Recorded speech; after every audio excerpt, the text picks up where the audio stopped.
علیکم۔ الیاسی مسجد کا شمار دنیا کی بہترین مساجد میں شمار ہوتا ہے۔ یہاں پر گرمی ہو یا سردی ہو، سیاحوں کی آمد کا سلسلہ جاری رہتا ہے۔ الیاسی مسجد کو 1937 میں اس وقت تعمیر کیا گیا جب مسلمانوں اور ہندوؤں کے درمیان یہاں ایک بہت بڑا تنازع تھا۔ یہاں پر پانی کا ایک چشمہ تھا۔ مسلمان یہاں پر مسجد بنانا چاہتے تھے اور ہندو مندر بنانا چاہتے تھے۔ تاہم اس وقت کے ڈپٹی کمشنر نے فیصلہ کیا جو صبح جلدی یہاں آئے گا وہ یہاں پر اپنی عبادت گاہ تیار کرے گا۔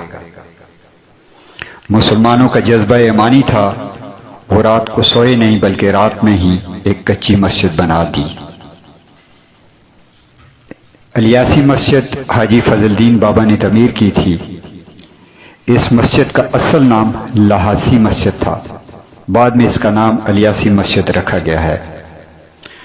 مسجد کے پہلے خطیب حضرت مولانا عصمت اللہ تھے اور اس کے بعد جناب قاضی محمد نواز خان جدون تھے۔